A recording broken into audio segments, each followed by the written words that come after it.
Um bom dia para todos.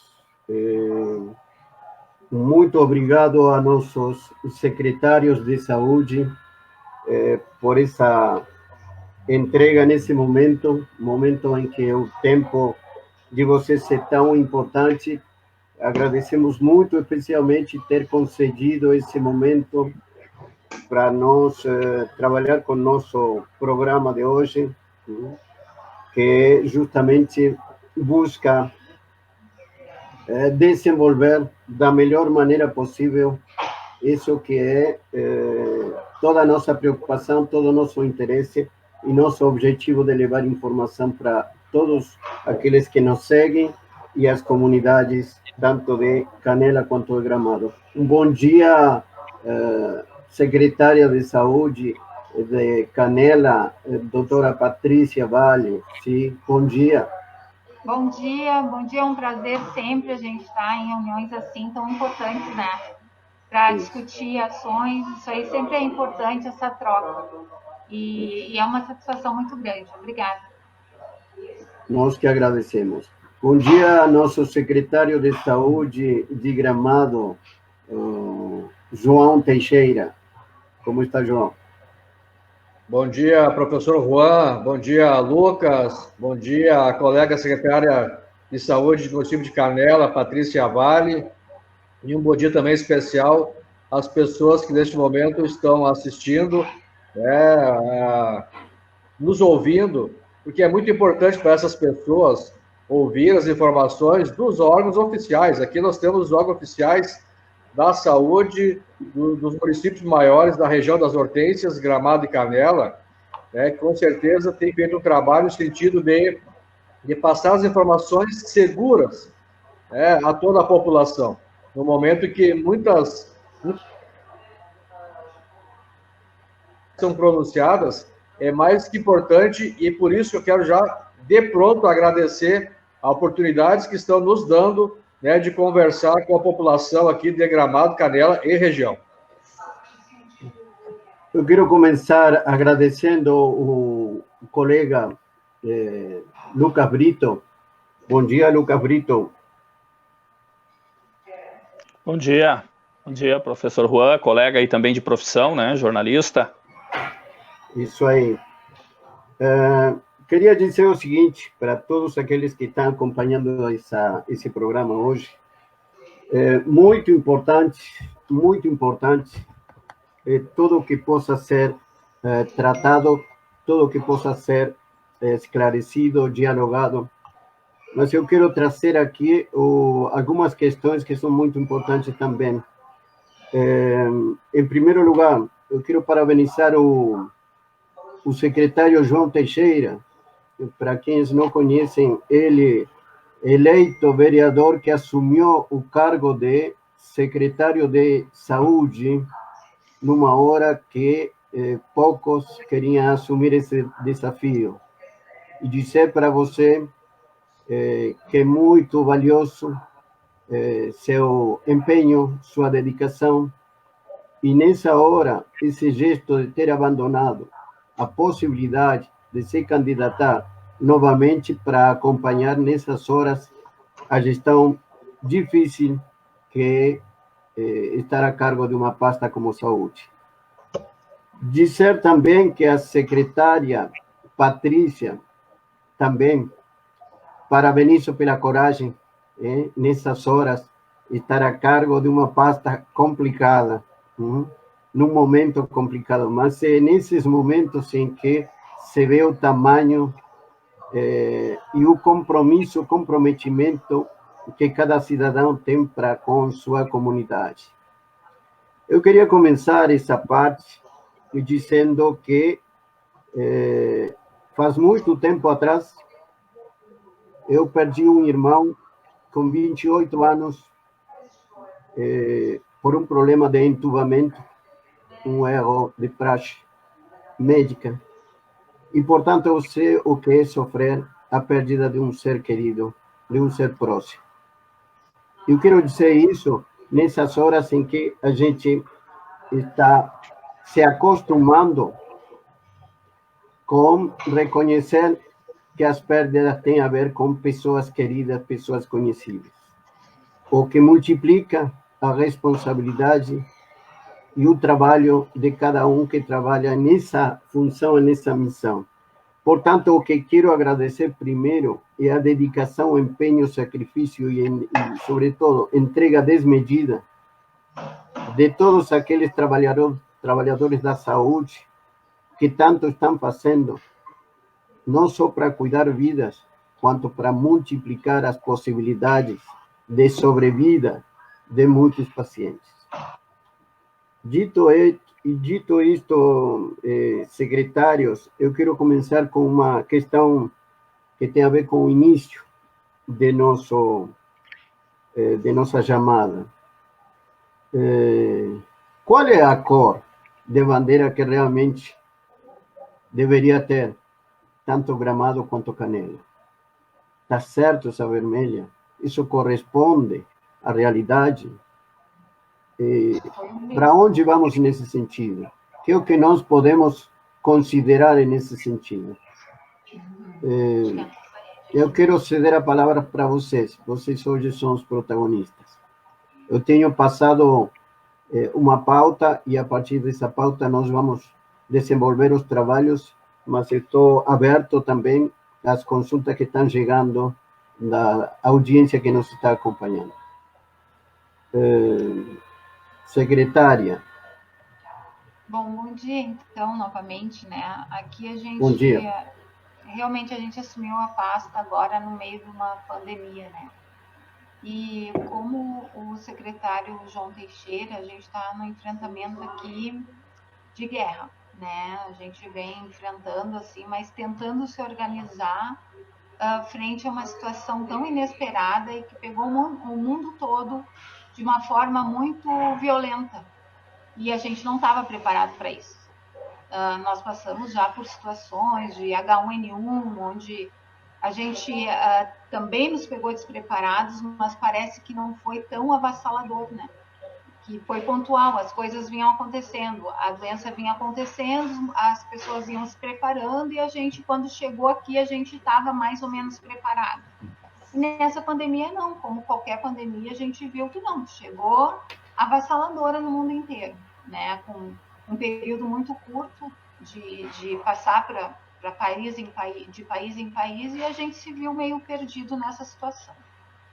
Mas enquanto município, a gente lá em março, a gente já começou em fevereiro, na verdade, eu já participava de algumas reuniões, né, da 5ª Coordenadoria, onde a gente sabia que em algum momento essa doença ia chegar nos nossos municípios. E chegou, de fato chegou, e chegou, como a exemplo de outros países, chegou violento, né?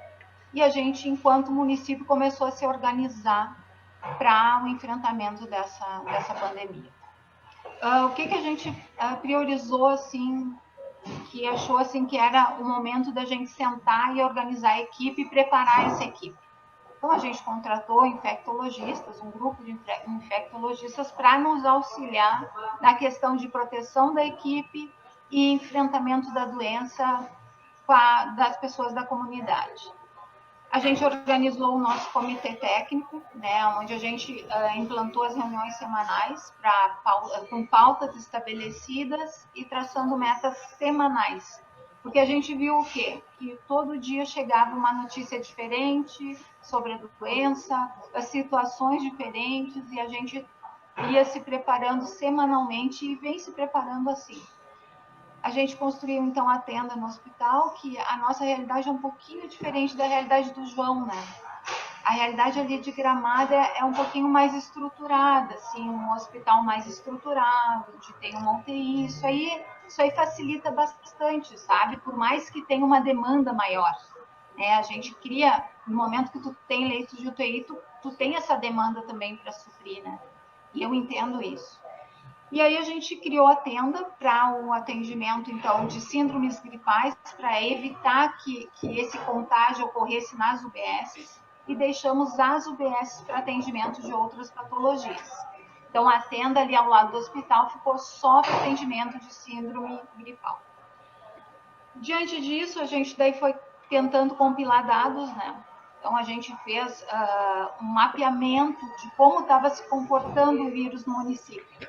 Por idade, região, bairro, enfim, a gente começou a mapear a situação. O que aquele bairro tem de diferente dos outros bairros?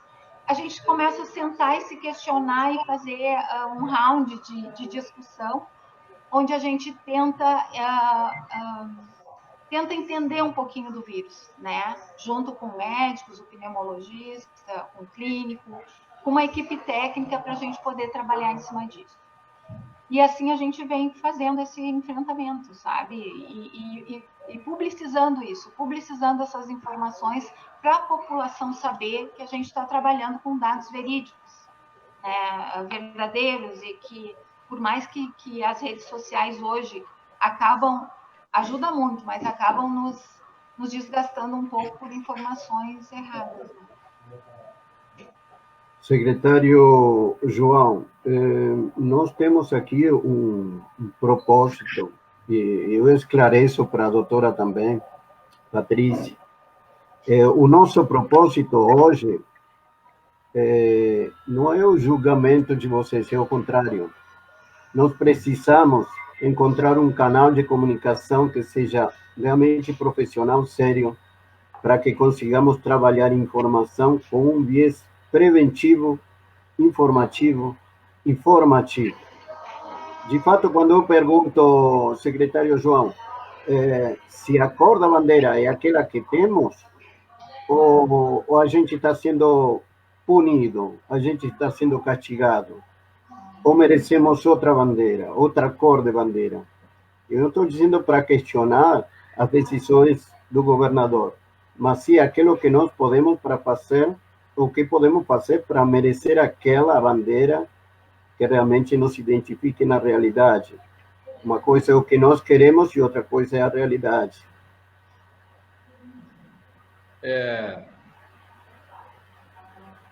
Falar da questão da bandeira, na verdade, falar da pandemia, da presença desse novo coronavírus, é falar de um mundo de incertezas. Quando a gente vê, enxerga potências mundiais, grandes líderes mundiais sendo atingidos, com toda uma estrutura, tecnologia muito mais avançada que nós aqui no Brasil. O que falar de nós, então? Eu falo dessa forma porque tudo que se faz, não se sabe se está certo ou está errado. Não tem, até então, não tem nada específico, concreto para se fazer, para remediar. Médicos adotam protocolos que a própria, talvez, organização, alguns sindicatos não concordam. Mas não fazer nada, ficar inerte, é muito pior. Eu falo isso porque a questão da bandeira, eu até tinha falado, eu tinha prometido para mim mesmo que não ia mais falar sobre bandeira. E eu não vou falar sobre bandeira. Eu vou falar sobre o que é a realidade de quem vivencia isso no dia a dia. Porque tem muita gente que se acha entendido e falando, mas não conhece a realidade. Não está, né, a colega Patrícia, não está no dia a dia, numa tenda, para ver as pessoas chegando. Não participa do trabalho da vigilância, que faz todo o trabalho de investigação, de acompanhamento, de orientação a pessoas suspeitas ou confirmadas. Você muitas vezes tem que implorar para a pessoa ficar em isolamento. Com tudo que se ouve, a realidade de como ele é transmissível, esse vírus, altamente contagioso. Então, a questão da bandeira, sendo amarela ou preta, é questão de responsabilidade de cada cidadão fazer a sua parte. Você pode estar em bandeira preta, mas se as pessoas não obedecerem, não vale nada o que nós, pessoas, nós profissionais da saúde, estamos implementando, estamos suplicando para que as pessoas façam. Não é somente ações do poder público. Então, para mim, depende a cor da bandeira, professor. A questão é, o que você tem que fazer para, nesse momento, evitar um contágio, evitar se contagiar, se contaminar, porque você contaminando, você vai contaminar um universo muito grande de pessoas, porque ele se espalha exponencialmente. Então, nesse sentido, por isso não falo mais da cor da bandeira, porque você flexibiliza, não está bom. Você com restrições às desobediências. As regras são para ser cumpridas. Agora, qual é o gestor municipal, qual é o prefeito, qual é o governador, qual é o presidente que quer o mal da sua população? Não, ninguém quer. Nenhum gestor quer. Mas ele quer preservar a vida. O bem maior que nós temos. O bem maior é a vida do ser humano. E para isso, são tomadas medidas, muitas vezes, qual é a palavra que eu vou usar? Nada recomendadas, não convencionais, amargas, mas é para preservar a vida. As questões financeiras, a gente consegue correr atrás. Agora, a perda da vida humana a gente não consegue. Então, é nesse sentido que tem que ser debatido e falado as ações que cada um tem que ter. Nós oferecemos condições de atendimento. A população tem que trabalhar, tem que continuar na sua vida, mas tem que respeitar os protocolos, tem que se proteger. Se protegendo a você, trabalhador, vai estar protegendo o seu empregador, vai estar protegendo a sua família. E a roda continua, e a vida continua. O que não pode se admitir ações ainda de responsabilidade, aglomerações em festas nesse momento, que não é momento de festa. O Brasil já passa de 80 mil mortos, e ainda estamos no crescente. Aqui a região sul começou a crescer agora. Nós, de 2 semanas para cá, olha o número de casos que aumentaram, os óbitos também. Então, o que a população tem que ficar ciente, consciente, é que é o momento agora de se restringir ainda mais do que era antes, porque agora o vírus está circulando em nossa cidade. Ele é comunitário, está entre nós. E, nesse momento, as ações têm que ser feitas por parte de cada um. E é nesse sentido que eu quero falar, não falando, desculpe a forma que eu estou colocando, falando, mas não falando da cor da bandeira. Secretário João, eu preciso ser coerente. A gente tem uma responsabilidade como profissional da comunicação e os senhores têm responsabilidade como secretários da saúde. A gente faz uma pergunta que vem das perguntas próprias da população, da própria comunidade. Então, quando a gente coloca tudo isto, é para abrir um canal de diálogo, para que se tenha um melhor entendimento. Porque muitas perguntas, às vezes, são distorcidas como as respostas, ou são mal intencionadas.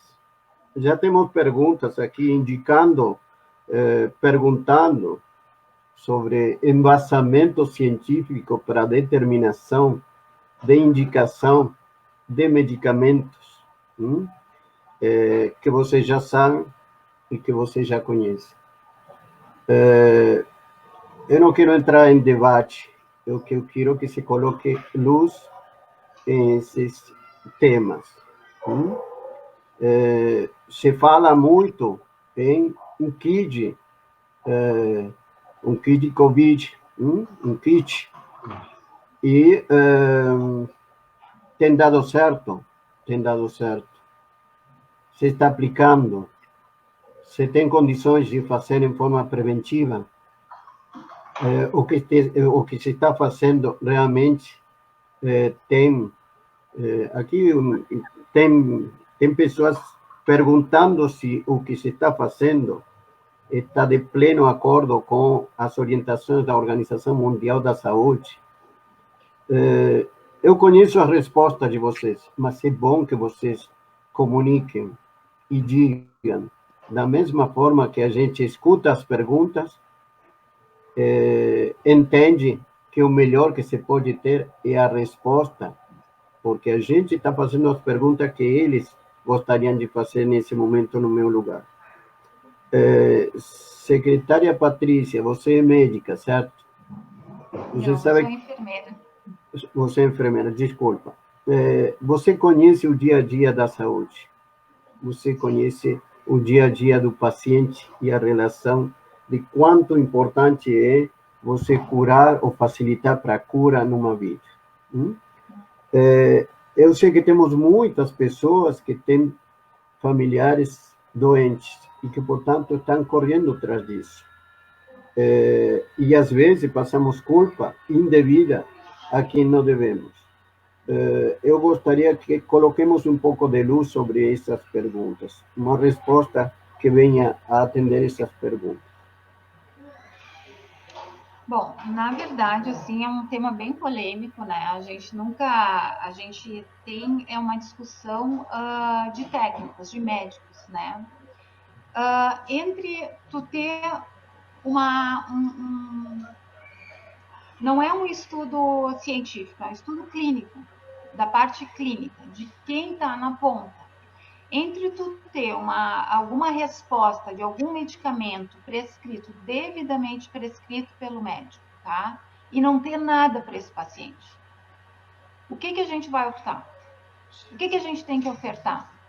Daí tem uma polêmica, a gente vê assim, muitos doutores em redes sociais, uns contra, outros nem tanto, né? Outros a favor do uso do kit de medicamentos, que inclui a hidroxicloroquina, mas com a devida prescrição médica, o médico tem que ter autonomia a partir de uma vivência clínica diante desse paciente.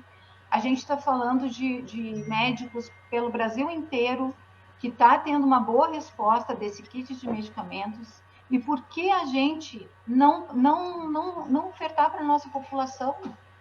Né? O paciente pode não aderir ao tratamento, não precisa, e nem a gente é uma opção do paciente. Ninguém está obrigando o paciente a usar nada. É uma opção do paciente, mas ele tem que ter alguma opção.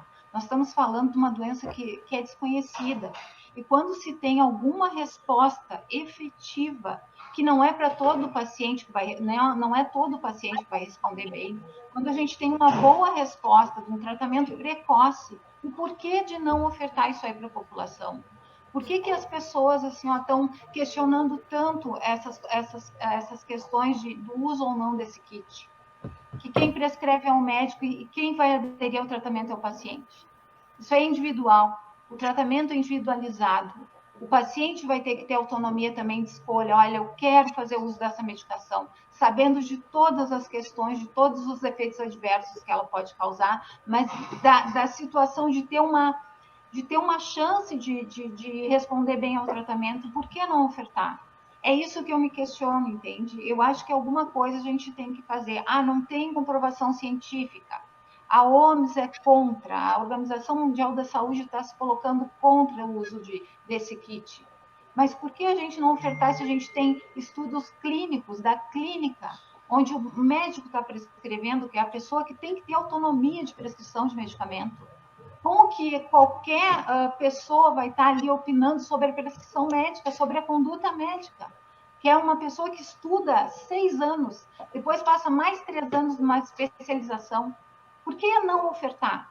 Entende? Se a gente tem uma resposta já, se a gente tem alguns pacientes, alguns não, eu digo assim, que tem uma resposta boa em vários pacientes, por que não ofertar? É isso que eu me pergunto. Então, a gente vê que surgem vários doutores, né, em redes sociais, opinando, questionando, mas eu acho que enquanto poder público, enquanto gestor, né? Que a gente vive, é que nem o João falou, a gente não tá numa grande metrópole, as pessoas sabem o nosso endereço, sabem aonde a gente mora, sabem o nosso telefone, e as pessoas nos questionam, as pessoas querem uma ação do gestor, as pessoas querem que a gente dê uma resposta. Então, por que não ter essa oferta para o nosso munícipe? Se vários pacientes responderam bem ao tratamento, quem somos nós para ir de encontro a uma prescrição de um médico, por exemplo, que estudou para isso? É esse o meu grande questionamento, quando a pessoa também tem autonomia de aderir ou não ao tratamento. Se nós olharmos todas as bulas de qualquer paracetamol, de qualquer dipirona, de qualquer vacina, a gente não vacina, a gente não toma um remédio para dor de cabeça, a gente não toma paracetamol. Então, assim, essas questões têm que ser discutidas, sim, mas eu acho que a gente tem que dar autonomia para o médico que está lá na ponta também. Falando um pouquinho de Gramado, em março, lá em março, no sábado de manhã, fizemos uma reunião no Hospital São Miguel, com o prefeito junto, e o doutor Fabiano Rosso, que é neurocirurgião, uma referência médica, não em Gramado, referência médica do Estado. E lá ele contou a história, como é que tinha sido há 10 anos atrás, com o surgimento, e acho que a Patrícia Vale, com certeza, está melhor do que eu, da presença da H1N1, da gripe A. Naquele momento, os médicos não sabiam como tratar, mas aí começou a ser recomendado o uso do Tamiflu, mas para os casos quando o paciente internava. Quando o paciente internava, o quadro dele já está de moderado para grave. Hoje o Tamiflu, ele é recomendado e ele é entregue aqui na nossa farmácia, na farmácia de Canela. Ele é dispensado. Hoje o paciente já sai tomando Tamiflu para alguns sintomas. Num mundo que você não tem, volto a dizer, você não tem nenhuma certeza. E há casos, já discutido com outros, há casos que diz que teve boa reação, outros nem tanto. Mas você não vai arriscar a dar certo o tratamento, você que é médico que estudou a vida inteira. Então, em 14 de abril, aqui em Gramado, foi instituído um protocolo para o uso de medicamentos para quadros respiratórios. Mas quem avalia não é o secretário João Teixeira nem a Patrícia. É o médico que vai receitar. É o médico que estudou a vida inteira, que conhece. Ele que vai receitar o medicamento, o tratamento ou não. Então, desde abril, aqui em Gramado já existe o protocolo. E foi feito reuniões com a equipe médica, com a direção do hospital e todos os médicos da atenção básica, para trocar ideias, experiências, e ficou destinado que nós atenderíamos os médicos da atenção básica, faria a receita e essa dispensação ficaria lá no hospital, e continua sendo até hoje. É no hospital que é feita a entrega dos medicamentos.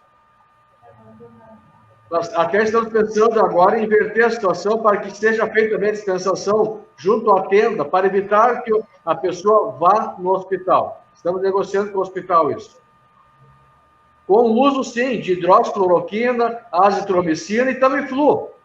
Porque quando o paciente chega para ser atendido, ele apresenta um quadro que o médico não sabe qual é. Hoje, a enfermeira aí, a secretária de Canela, pode falar com mais propriedade do que eu, porque é da área. Hoje, o exame que melhor diagnostica não é nem o PCR, nem o teste rápido. É a tomografia do pulmão. A tomografia hoje, que é o melhor exame que tem quando chega o paciente no hospital. e o médico não pode ficar esperando 72 horas para ter o resultado, para ver se é ou não. Então, na verdade, o médico já sai com o tratamento na hora, já sai sendo medicado. E aqui nós temos casos, hoje mais de 500 pessoas já passaram para o tratamento. Eu pedi para que fizesse um levantamento desses 500, quantos que foram confirmados depois, que estiveram curados, mas que fizeram uso do medicamento, fizeram uso desse protocolo, para ver se... Porque esses pacientes que tomaram evoluíram todos bem. Nenhum evoluiu para internação. E eu pedi para que fizesse um levantamento para saber se desses 500, quantos positivaram, ou seja, apareceram como curados, que é uma informação importante. Agora, o médico não pode ficar aguardando o resultado para saber se é ou não é. Porque ele já sai medicando, inclusive o Tamiflu, porque pode ser até mesmo H1N1, gripe A. Então, naquele momento, o importante é já sair o paciente já medicado com o tratamento e manter o isolamento de forma correta em casa. A pessoa tem que, mesmo que ele tenha melhoras imediatamente, o isolamento por 14 dias é primordial, porque nem todos são feitos exames na hora. O PCR ele tem que ser feito com sintomas. O teste rápido, após 10, 12 dias, para ter efetividade. E assim mesmo, mais de 30% dos resultados do teste rápido, eles dão, né, como é que é, doutora? Como é que se fala? Falso positivo ou falso negativo. Então, o importante é, no mundo de incertezas, aqui em Gramado, por orientação dos médicos, que é o médico que vai atender, que está atendendo os pacientes que estão vindo das mais variadas regiões, porque nós habilitamos 8 leitos de UTI, muitos pacientes de Canela, nós estamos atendendo em Gramado, pacientes de Canela por convênios, a maioria por convênios, está sendo atendido em Canela, é o médico que vai estar atendendo. Então, eu como secretário, eu dou credibilidade à área técnica, a área que estuda muito, que é a área médica, por isso que Gramado foi adotado o protocolo. Eu queria colocar para vocês, e até já que estamos falando enquanto a aquilo que procede ou não procede com relação à aplicação de tratamento, medicação, procedimento. O Rodrigo Padilha tem nos deixado a mensagem que ainda está se pedindo doadores de plasma sanguíneo para o nosso amigo Chico, tá?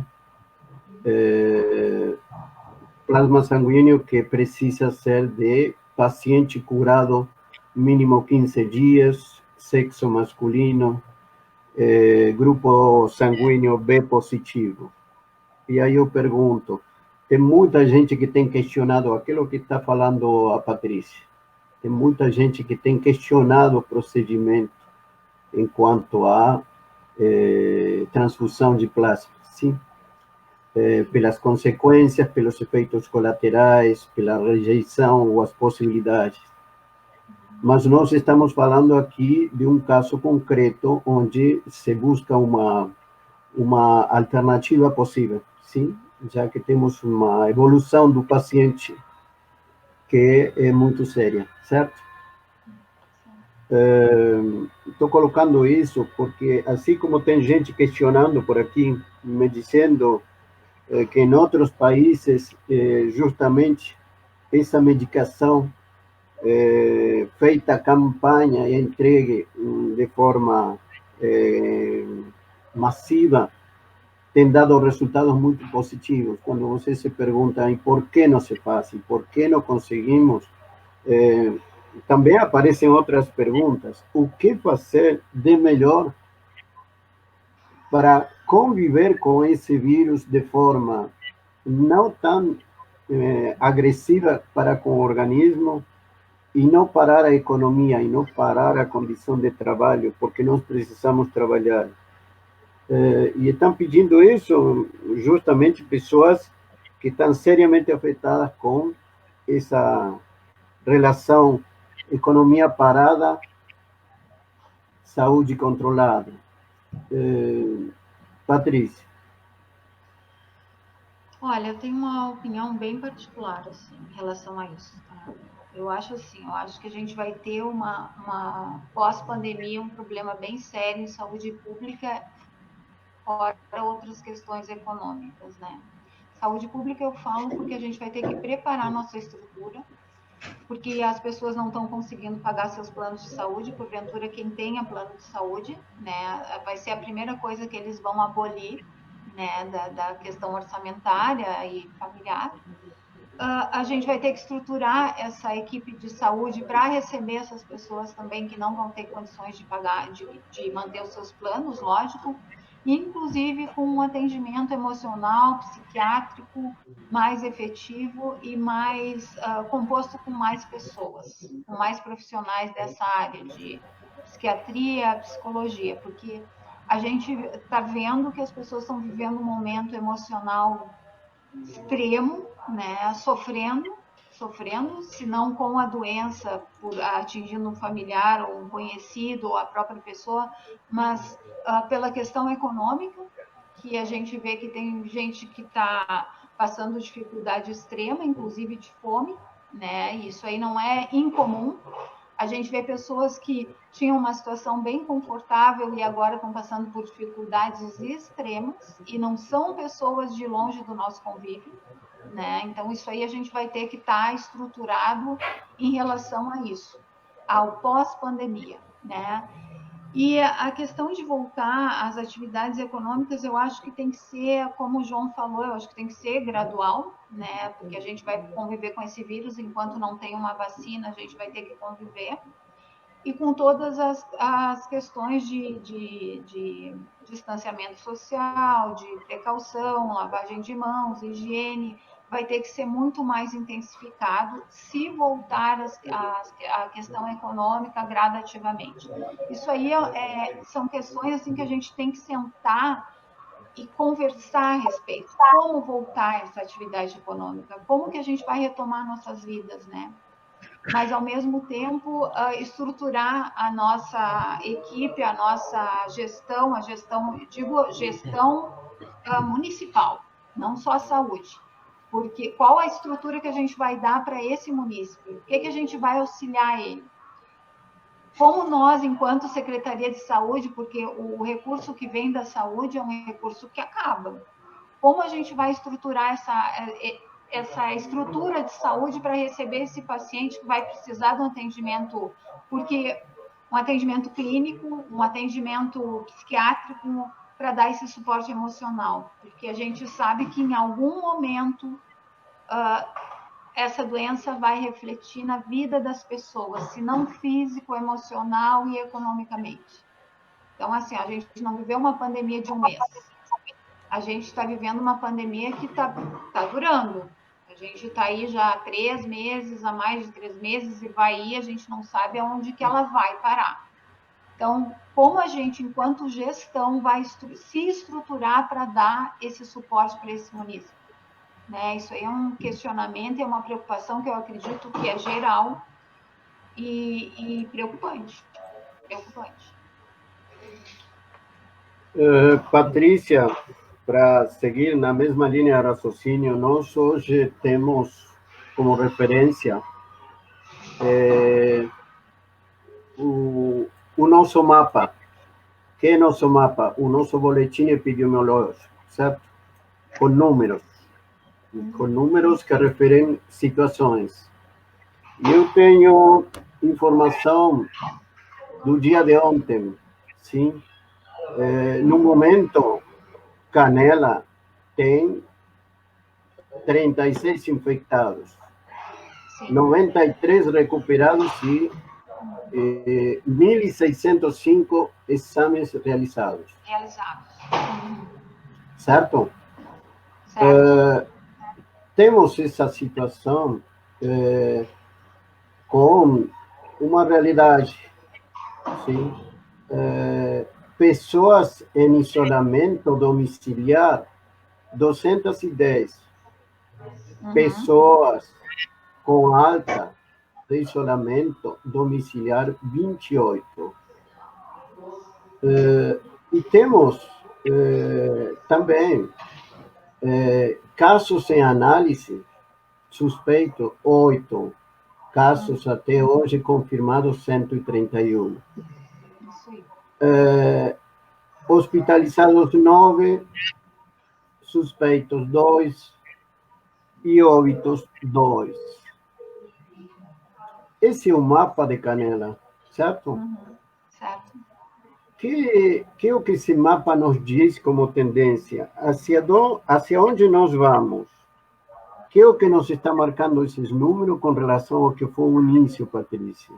Daqui, estamos falando, mês atrás, em projeção da curva, em que posição estamos? Olha, a gente viu que nas últimas 2 semanas teve um aumento expressivo dos casos, né? A gente vem confirmando... Se a gente tem que calcular o percentual, em quanto aumentou? Olha, eu vou te dizer assim que desde o início da pandemia, eu acho que a gente aumentou muito, não tenho aqui percentual, sabe? Mas pelos gráficos que a gente vê, e até eu atualizei agora os nossos gráficos aqui da secretaria, quanto aos casos, a gente está atualizando a cada 2 meses.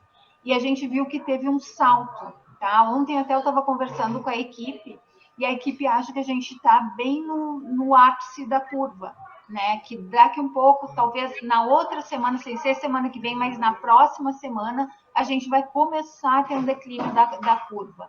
E pelas discussões que a gente vem fazendo, junto à 5ª Coordenadoria, enfim, e que as notícias que a gente vê é que ali em agosto vai começar realmente a diminuir os casos. Então, a gente está com essa perspectiva de realmente em agosto a gente ter um declínio dessa curva. Secretário João, nós temos um boletim, se não estamos errados, que nos indica 199 confirmados residentes. E aqui nós temos que criar critérios, que são os residentes de não residentes, certo? Confirmados ativos, 37, curados, 157, os recuperados. Isolamento domiciliar, 32, confirmados hospitalares, 5, e temos situações em enfermaria e UTI. Enfermaria, 2 confirmados, suspeitos, enfermaria, 2 confirmados, 3 suspeitos, UTI, 3 confirmados, 2 suspeitos. E internação de não residentes, enfermaria, temos 2 suspeitos, e UTI temos só 1 confirmado. O número de óbitos é 5, e 15 casos novos. Que é o que esse mapa representa para nós hoje, João? Para onde estamos indo? Aquilo que foi falado com a Patrícia, com relação à curva de crescimento, estamos em que ponto? Eu quero perguntar isso porque as pessoas estão me perguntando quanto vai durar essa questão de estar isolados e esperando que passe o pior. Assim voltamos à realidade. Se nós lembrarmos um pouco, o pico era para ter sido lá em abril, depois maio, depois junho, tá? Agora o pico é julho, vai entrar agosto adentro. O que tem que ficar, na minha opinião, cada um tem a sua opinião, é falar disso é falar de um monte de incertezas. Não temos nada. O pessoal estuda, se baseia em outras informações, em outros países, em outros estados. Eu entendo que ainda nós vamos ter mais algumas 2, 3, daqui a pouquinho tem umas 4 semanas ainda críticas. Os aumentos de casos. A gente está vendo que agora nós estamos numa fase alta de contágio comunitário. E muitas pessoas assintomáticas que não têm, e algumas que não têm, quer dizer, pessoas que são assintomáticas, que estão positivadas, que acabam passando para as pessoas, e a essas outras pessoas que podem apresentar algum quadro mais grave. Eu tenho aqui, eu não sou usuário das redes sociais, mas eu recebo as notas, e o doutor Fabiano, ele postou aí, acho que no dia de ontem, um texto. Porque quando você ouve da área médica, que está aqui se expondo, ele mesmo, dias atrás, numa entrevista, ele falou que ele não queria mais, ele queria ficar específico atendendo a especialidade dele, que é neurocirurgião, não gostaria mais de atender, por exemplo, também na UTI, mas sentiu-se desafiado pela situação, e hoje ele é um dos responsáveis pela UTI Covid. Ou seja, como muda a vida da pessoa. Porque ele não pode virar as costas nesse momento para a população, para a situação que se agrava. E, nesse sentido, no começo, vê como muda, no começo, a informação qual era? Pessoas que apresentassem um quadro, algum sintoma, um quadro respiratório, deveria ficar em isolamento em casa. Ficar em casa com o sintoma. Agora, se você apresentar qualquer sintoma, e aí não é somente falta de ar, pode ser coriza, falta de paladar e cheiro, dor no corpo, tonturas, diarreia, qualquer desses sintomas, hoje, a pessoa deve procurar o atendimento nas nossas tendas, Gramado Canela. Deve procurar. Eu quero dizer com isso, professor, como muda a situação.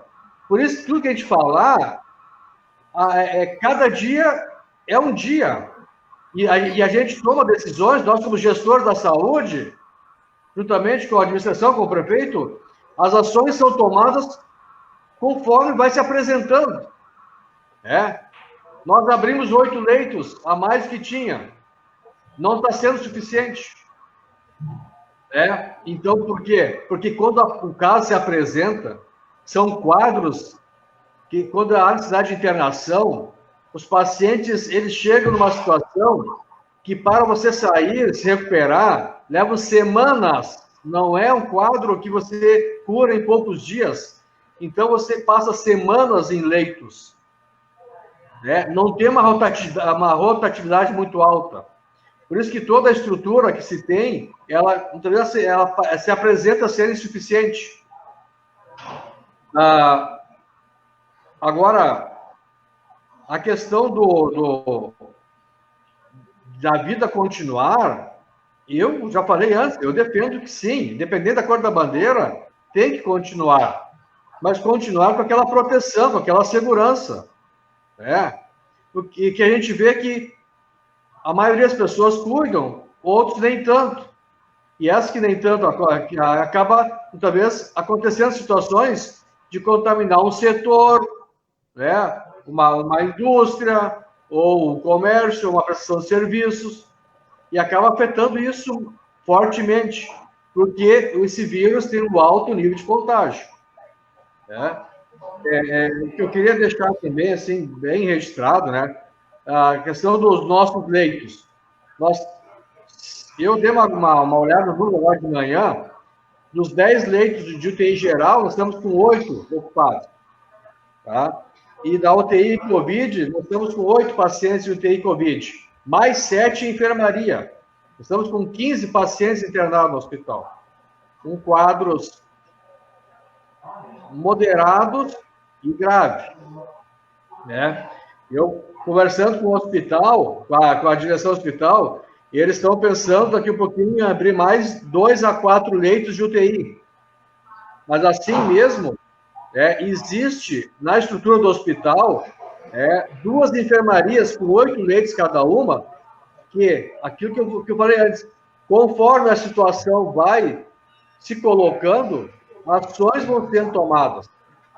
O que eu quero deixar também registrado é que tem muita gente, professor, e a Patrícia vai concordar comigo, especialistas, mas especialistas em rede social, especialistas em falar ou em microfone, em tribuna da Câmara de Vereadores, ou falar numa live, ou fazer um vídeo, mas não conhece a realidade. Não conhece a realidade. Eu falei ontem, convido essas pessoas a irem no ambulatório do hospital, ou nosso, ou na vigilância, acompanhar o que é um dia de trabalho. E a exposição dos profissionais que tem. Por quê? A questão de hospital de campanha. Nós pensamos nisso. Gramado pensou. Inicialmente, quando a moda, o marketing era fazer hospital de campanha. Em Pelotas, ontem, fecharam o hospital de campanha. Mas o que tinha no hospital de campanha? A estrutura física que eu tenho aqui em Gramado, e lá eles tinham os leitos de beliche. Isso é fácil. Vai colocar respiradores, vai colocar ali todo o material, todo o equipamento necessário. Vai colocar medicamento que está faltando hoje. Falta medicamento para sedar os pacientes para serem entubados. Não é Gramado, é no Brasil que está faltando isso. Culpa de quem? Não sei de quem é a culpa. Mas está faltando medicamentos. Não é falta de dinheiro. Gramado tem dinheiro, Canela tem dinheiro. Não tem medicamento para sedar pacientes. Nós estamos com um limite. Já foi. Qual é a solução? O Ministério Público já está à frente. O Ministério da Saúde, envolveram o Exército, as Forças Armadas do Brasil, para daqui a pouquinho buscar em outros países. Tá? Não, mais grave de tudo, não tem profissionais para trabalhar. Então é fácil dizer, vamos abrir isso, vamos contratar. Não tem. O Hospital de Gramado, em março, ele encomendou 2 respiradores. A previsão de entrega é para setembro, se vier. Então vamos parar de demagogia. Vamos parar de fazer demagogia. Vamos trabalhar seriamente. As pessoas que têm a opinião e emitem opinião, vão fazer de uma forma séria e construtiva. E não causar terror na população. Não constroem nada. Não ajudam em nada. Bem ao contrário. Disseminam ainda na população o medo, o terror. No mundo desses, que além de tudo, tem se notado, e o professor Juan é especialista nisso, o grande problema hoje é a doença mental, desequilíbrio, por questões sociais, questões financeiras, questões de saúde. Nós, para contratar aqui médico para atender na tenda, que nós tínhamos um só para colocar mais um, nós temos que contratar pela forma que foi aprovada no projeto de lei, nós temos que chamá-los do concurso.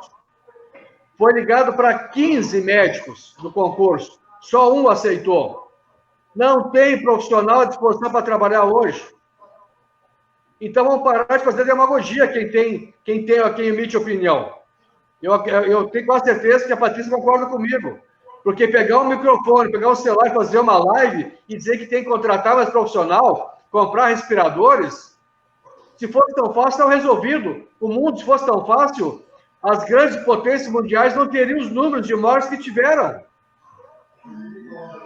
Aqui, nesse texto que o doutor Fabiano escreveu na rede social, ele falou o seguinte, deixa eu achar aqui.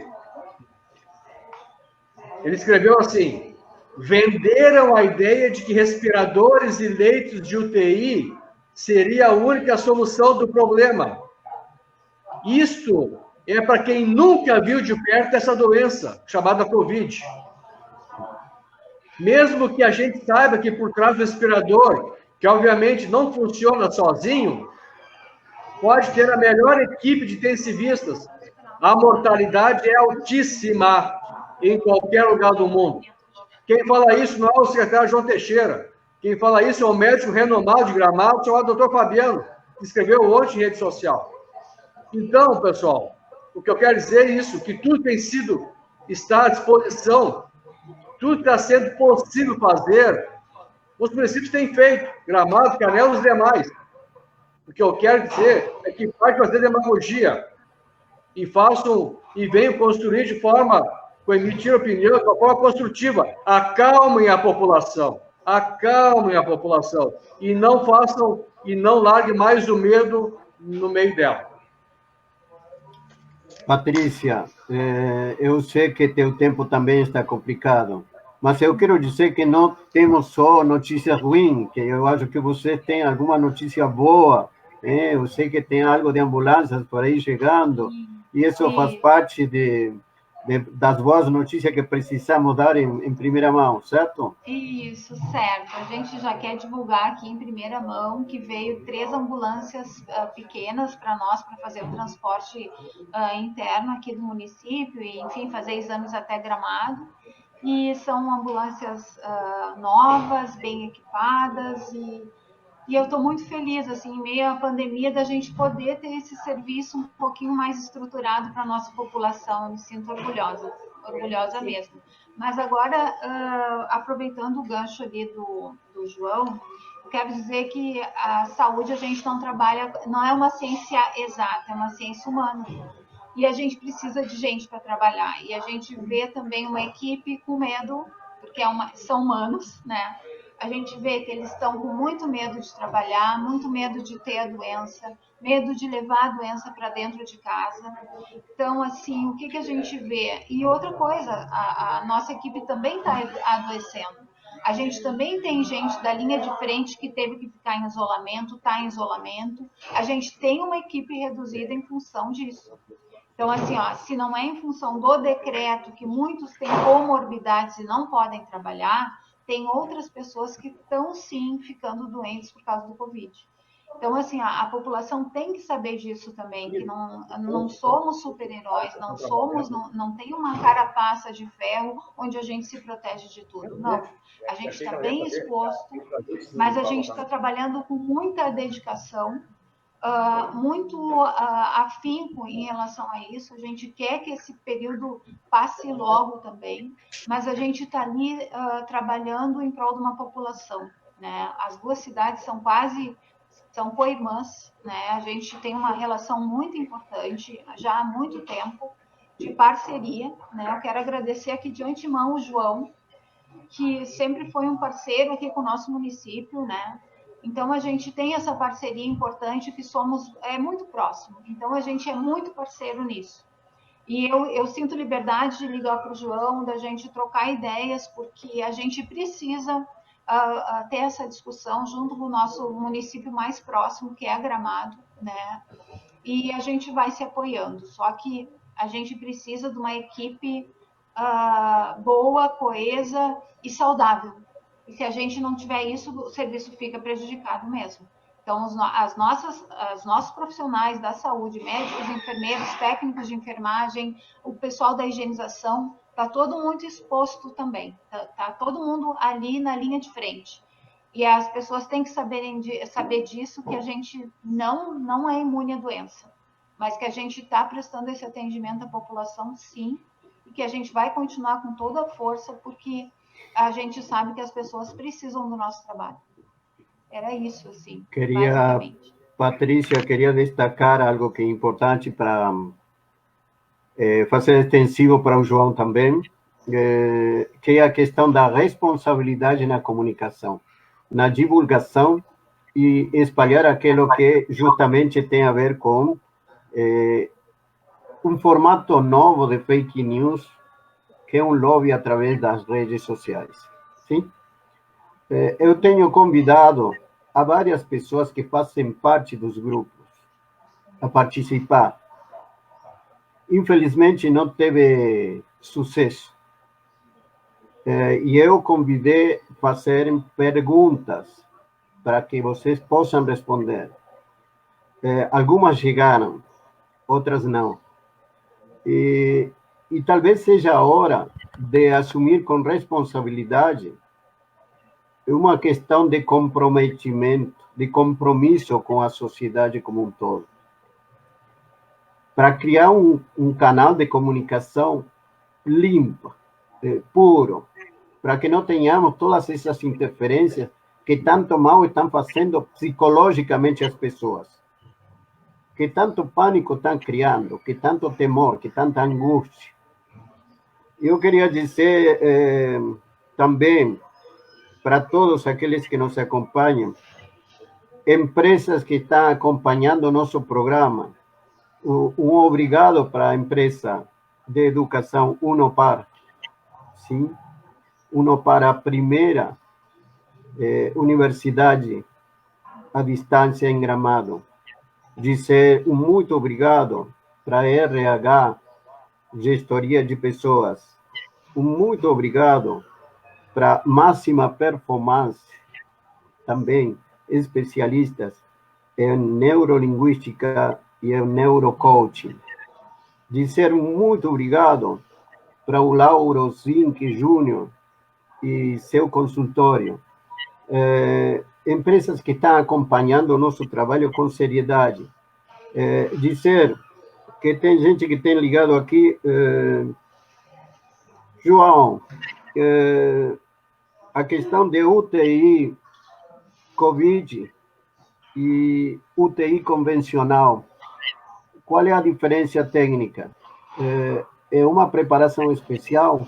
Em algum momento, os pacientes estão perguntando em função dos pacientes que não adoecem COVID, onde que são atendidos? Eles têm contato, eles têm algum tipo de proximidade com eles?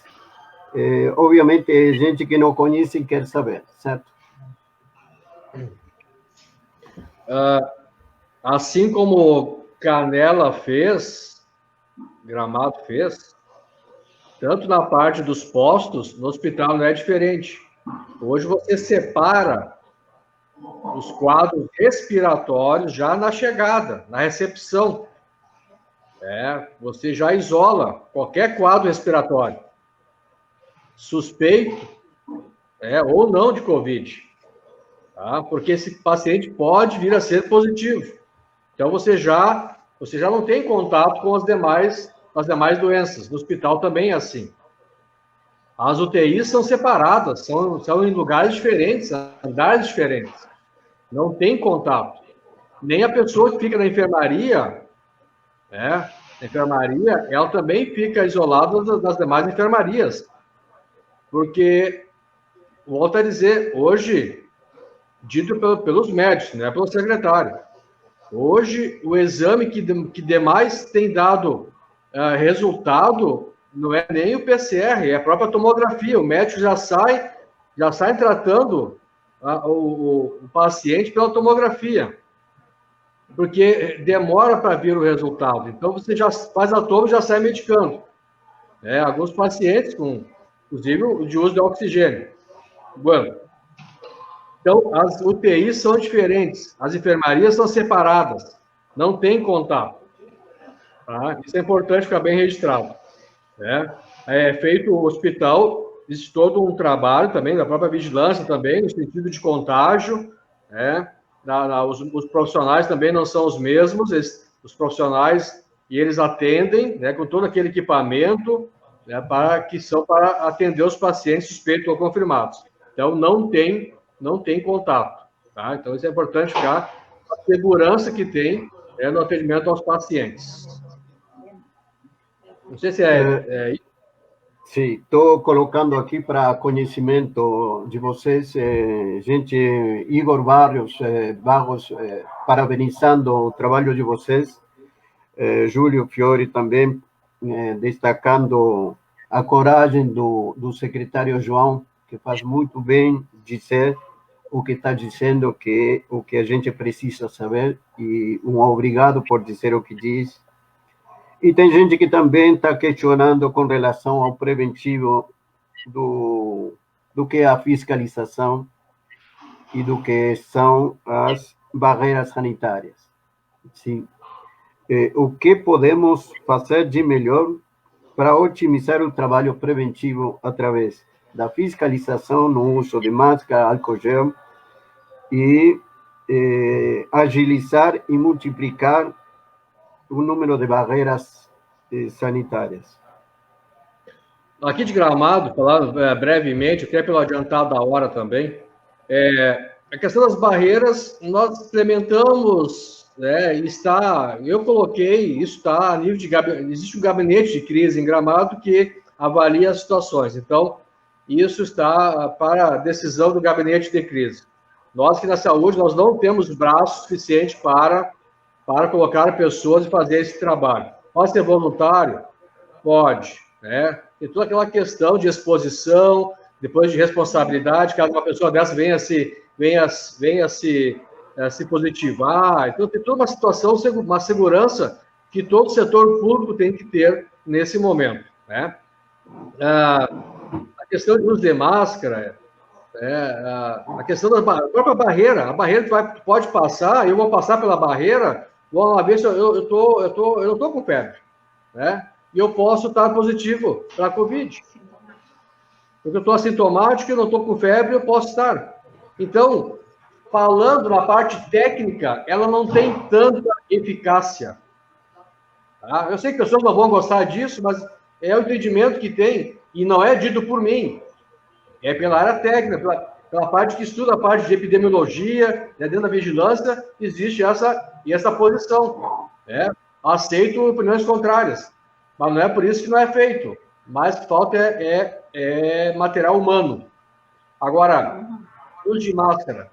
Com toda a mídia, professor, toda a mídia que é colocado, não dá para se admitir ainda pessoas que estão circulando sem máscara. Por que nós estamos aqui sem máscara neste momento? Porque nós estamos num ambiente fechado, somente nós, não tem ninguém próximo, a gente não está usando. Senão a máscara está aqui, né? A gente tem que usar. Mas nós temos que falar sobre isso ainda? Tão amplamente dito e pedido, orientado, determinado. E cadê a responsabilidade do cidadão? Multa. Mas cadê a responsabilidade? As pessoas hoje vivem de informações, seja na TV, no celular. Então, o mínimo que pode fazer, é o cidadão, a pessoa fazer a sua parte. Nessa situação de coronavírus, de pandemia, não tem culpado, professor. Não tem culpado. Só tem vítimas. Todo mundo é vítima. É o presidente, o governador, o prefeito, o secretário, é a população, é o cidadão. Todos somos vítimas. O que tem se feito é tentado se remediar. Agora, de que forma? Eu tenho que repetir aqui o que tem que ser feito. Tanta informação sobre isso, o que tem que ser. Cada um fazer a sua parte. Eu pegar a vigilância aqui para dizer para ir num local, terminar com uma festa de 50 pessoas, eu tenho que fazer isso ainda? Com tudo que está sendo feito, falado e orientado, eu tenho que ir lá, com a brigada militar, porque se for sozinho eu vou apanhar, vou ser agredido, como os fiscais têm sendo agredidos, porque as pessoas não aceitam. Então, é questão de responsabilidade social, comunitária de todo mundo. Patrícia. Desculpa o desabafo, mas volta e meia a gente acaba se empolgando, porque é sempre a mesma coisa, todo dia, toda hora. O nosso telefone não para, é 24 horas por dia, 7 dias por semana, né? Porque se cada um fizesse um pouquinho mais da sua parte, com certeza a situação seria diferente.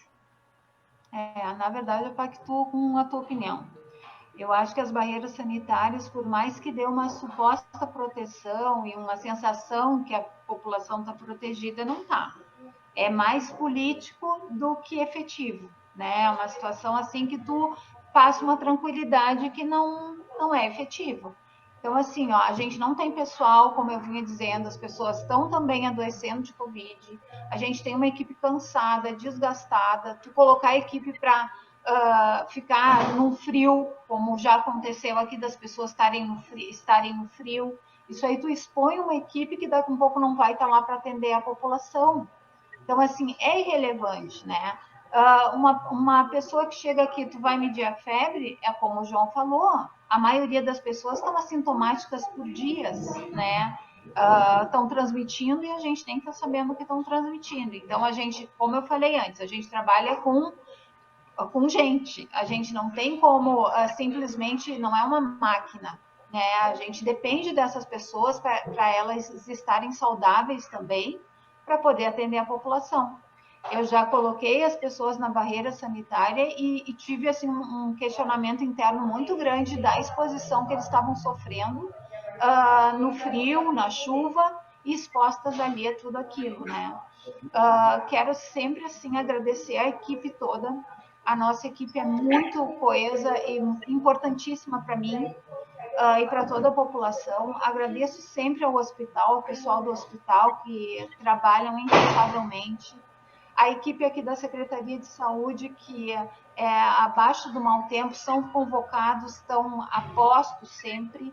A gente tem uma central aqui do Covid que as pessoas não param de trabalhar um minuto atendendo o telefone, tranquilizando a população por causa dessas questões que o João falou, de fake news, de rede social, de discussão, e acabam trazendo um pânico para a população desnecessário. Então, assim, ó, eu quero sempre agradecer... Patrícia, só me concede uma parte dessa aí que tu falou. Quanto tempo nós perdemos, o hospital, para dar informações, esclarecimentos em cima de inverdade, fake news? Olha o que causa a irresponsabilidade que emite uma opinião, ou emite ou compartilha uma inverdade, uma mentira. Porque você tem que parar de fazer o que você está fazendo. Muitas vezes, inclusive, a equipe médica, a equipe técnica da vigilância tem que parar para fazer o que está fazendo. Para responder. Para dar uma informação, para esclarecer algo, uma inverdade que causa pânico na população. Olha o ato de responsabilidade de quem emite e de quem compartilha essa informação. Obrigado, Patrícia. Não, e é isso, João. A preocupação é a mesma. Que bom poder assim, trocar essa ideia contigo e ver que a gente pactua das mesmas opiniões e constatações. Na verdade, não é só uma opinião, é uma constatação de quem está na ponta e quem está dando a cara a tapa, né? E, enfim, eu tenho agora uma reunião e eu quero agradecer muito essa live. Eu acho que a gente não pode esgotar aqui. Acredito que o que a gente tem para fazer é orientar a população, mas a população é protagonista nessa história e tem que assumir a sua responsabilidade enquanto protagonista mesmo, de não deixar o vírus ser transmitido, de implementar ações de higienização das mãos, de sempre o álcool gel, a máscara, o uso de máscaras é fundamental, mas é como o João falou, a gente vem batendo nessa tecla desde março, e parece que as pessoas não se conscientizam. A gente ainda vê gente que não está usando a máscara, que não está fazendo a higienização adequada das mãos e roupas, sapatos, enfim. Mas eu quero, assim, eu queria dizer a última pergunta que chega aqui para nós ir encerrando. Se tem uma possibilidade de que os municípios tenham autonomia, se for a decisão do governador, oferecer essa possibilidade para que a administração do conflito, que é pandemia, fosse diretamente administrado pelo município, pelos prefeitos. Isso é uma possibilidade certa, João? Ou é mais uma fake news? Eu entendo que essa decisão, acho que o governador vai tomar. Tá? Não vou questionar certo ou errado, né? Talvez por quê? Porque olha o que está acontecendo. Toda semana ele pinta o estado cada vez mais de vermelho. Né? Ontem até o azul se sobressaiu, né? Ontem à noite o azul se sobressaiu, né, no estado do Rio Grande do Sul. o azul, a cor azul ontem à noite. Bem, na verdade, secretário, eu vou fazer uma colocação. Foi uma situação tão diferente do normal que se tinha jogadores jogando que gritavam mais que a torcida, mas se escutava uma torcida que não existia, que não sabia de onde vinha, sim? Se escutavam vaiadas que não se sabia de onde vinha, sim? E tem uma outra situação, não tem VAR, então algo está errado, secretário. É verdade. O estado de Rio Grande do Sul virou azul. Sim. Ontem de noite virou azul. Voltando a falar sério de novo, a brincadeira também é importante porque a gente está num nível de estresse tão grande que raramente vira eu sorrir como eu sorri agora, aí nesse momento de um pouquinho de descontração. Mas a questão é o que tem acontecido, né? O governador tem pintado a maioria de vermelho e dias depois volta para laranja, né? Porque os municípios fazem as alegações, então, para ver que os números muitas vezes não fecham, há um entendimento diferente, né? Mas quem vive a realidade maior, né, é o município. O município sabe muito bem, conhece bem a sua aldeia, no sentido das características de cada cidade. Então, acho que, nesse sentido, deixando a cargo dos municípios, ele se torna... Porque a decisão passa por ele. Então, eu entendo que vai acontecer isso, eu acho, a partir de agosto. O governador vai dar, até porque ele tentou fazer. Eu acho que é elogiável a atitude dele. Porque ele também está fazendo aquilo que eu falei antes. É o presidente, o governador, o prefeito, ninguém vai tomar uma atitude pensando em prejudicar a sua população, o seu povo. Ele está pensando nas ações que o governador faz no sentido de proteger a maioria, quer dizer, proteger a população gaúcha e de quem visita aqui.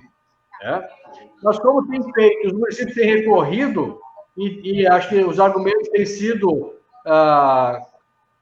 fortes no sentido de reverter a cor da bandeira. Então, então eu tentei, vou deixar a casa dos municípios agora tomada a decisão. Meio que lavar as mãos e os municípios, eu entendo que vai ser verdade mesmo, que a partir de agosto, as decisões disso, a critério de restrições ou não, vai ficar a cargo dos municípios. Penso que vai ser efetivo isso. Eu quero ir para as considerações finais. Patrícia, quer deixar uma mensagem final, por favor? Ok, então, obrigada, novamente, obrigada, né, porque é sempre bom esses canais, assim, a gente ter esses canais de comunicação para esclarecer a população, para acalmar, né, para trazer o que realmente está acontecendo. Sempre agradecer também ao João Teixeira, né, pela parceria, a toda a minha equipe, porque são incansáveis mesmo, o pessoal é guerreiro. Então, assim, a gente não faz saúde sozinho e faz saúde com gente. São pessoas que trabalham aqui lidando com pessoas. Então, eu sempre digo, aqui a gente não trabalha com papéis, trabalha com pessoas. E o pessoal está incansável mesmo, trabalhando como se estivesse numa guerra mesmo, dedicados, não tem horário, e isso é bem importante para a gente. Eu acredito que o João pactua também com essa minha colocação, porque sem essa equipe a gente não faria nada mesmo. Muito obrigada pela oportunidade. Nós que agradecemos. João, vamos encerrando. Considerações finais. Agradecer ao professor Juan, Lucas, pela oportunidade de estar conversando com esse meio de comunicação. Nós agradecemos. Muito oportuno, né? Toda vez que eu sou convidado, nesse sentido, acho que é importante participar, até porque é uma forma, né, de um órgão oficial colocar as informações, porque muitas vezes ainda continua imperando a ideia que nós, secretaria, municípios, nós maquiamos os números, né? Não tem por que fazer isso, né? Não tem por quê. Eu sempre falava, desde o começo, que em dado momento a situação ia se agravar, porque a gente não tem como se fechar numa redoma, não tem como. Nós temos que estar preparados e, quando as coisas acontecerem, nós enfrentar. Para isso é importante que cada um, volta a dizer, faça a sua parte. E eu quero reforçar, que talvez algumas pessoas que chegaram agora, reforçar no sentido que hoje a pessoa apresentar algum sintoma respiratório, não somente respiratório, dor no corpo, dor de cabeça, dor de cabeça, diarreia, falta de paladar, tudo isso se deve procurar atendimento numa tenda, deve procurar atendimento aqui no posto. Eu quero agradecer também a toda a equipe técnica da Secretaria de Saúde, os médicos, enfermeiros, técnicos de enfermagem, o pessoal da vigilância, a área administrativa também, que trabalha no sentido de oportunizar as condições na parte administrativa, de compra de EPIs, também a equipe do Hospital São Miguel, a técnica também, e a parte administrativa, da Prefeitura, as demais secretarias que são parceiros da Fazenda, administração, ou seja, é um conjunto, todo mundo está imbuído, de alguma forma, em fazer a sua parte e em tentar minimizar o impacto da presença do coronavírus em nossas vidas, que não tem como nos escapar da situação. Nós temos que continuar a vida, nos protegendo, vou estar protegendo também as nossas famílias, os nossos colegas de trabalho, a toda a população. E se tiver alguma dificuldade, nós estamos aqui na Secretaria para atender a todos. Basta procurar, e se em algum momento nós tenhamos falhado, eu quero aproveitar a oportunidade de pedir desculpas, mas com certeza não foi por vontade. Muitas vezes acontecem situações alheias à nossa vontade, mas nós temos que tentar fazer o máximo para minimizar o impacto da dor, o impacto da presença do vírus em nossas vidas. Muito obrigado.